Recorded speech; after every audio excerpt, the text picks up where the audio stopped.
پوری دنیا کے مسلمان کے ذہن کے اندر اس وقت گردش کر رہا ہے.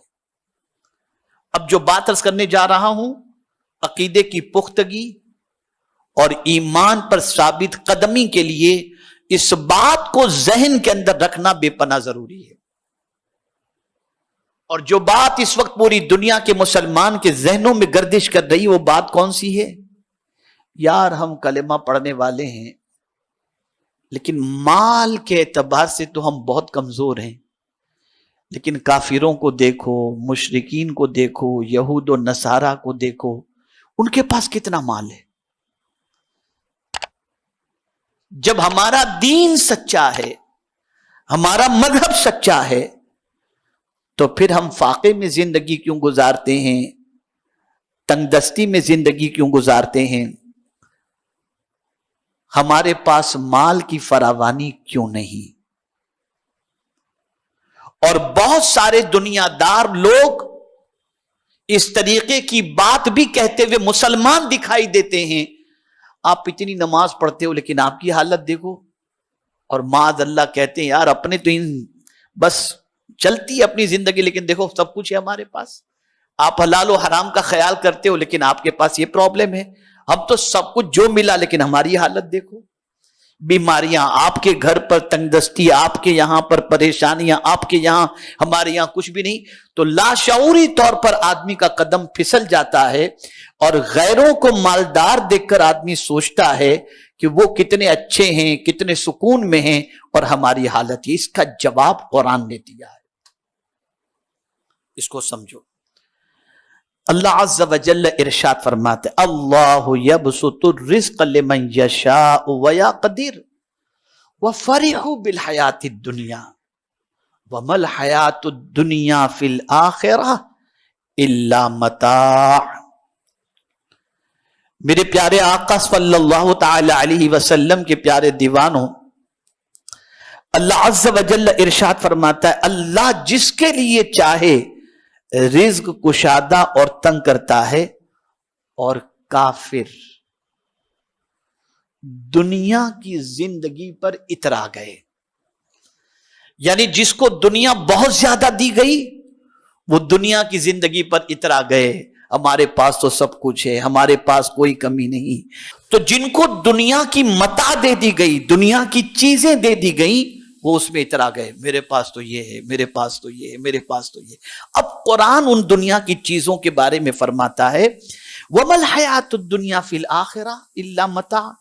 اللہ ارشاد فرماتا ہے دنیا کی زندگی آخرت کے مقابل نہیں مگر کچھ دن برت لینا.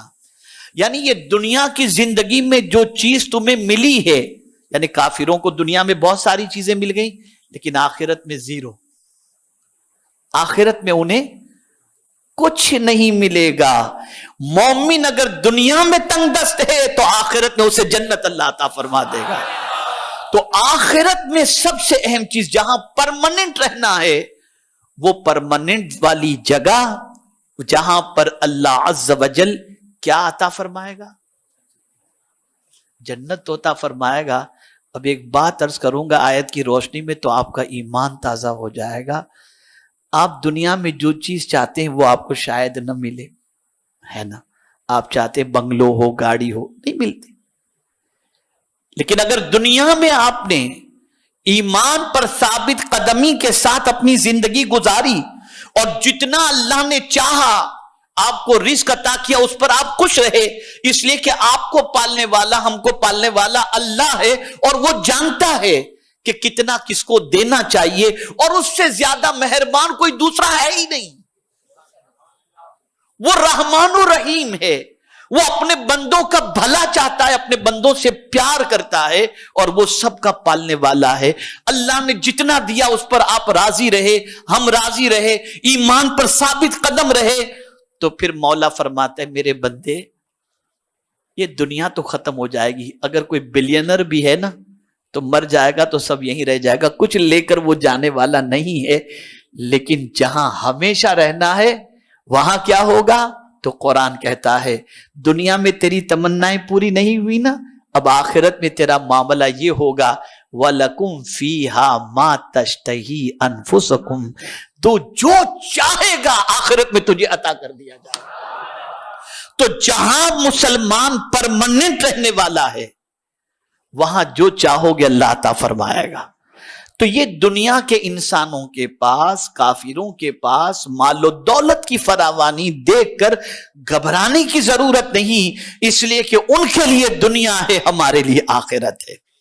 تو سوال یہ پیدا ہوتا ہے جو مسلمان دنیا میں مال والے ہیں تو کیا وہ غلط ہے؟ نہیں، اس سے مراد یہ نہیں ہے۔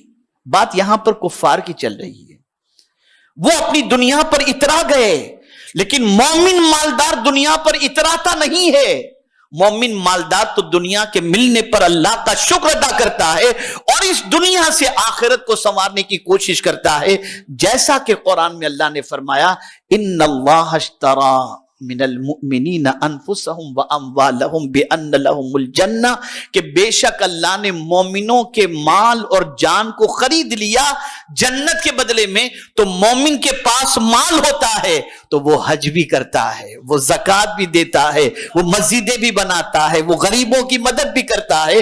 تو مالدار ہونا کوئی عیب کی بات نہیں، لیکن وہ مال کو عیاشی پر خرچ نہیں کرتا، گناہوں پر خرچ نہیں کرتا، اس پر اتراتا نہیں ہے، بلکہ اس مال کے ذریعے جنت حاصل کرنے کی کوشش کرتا ہے۔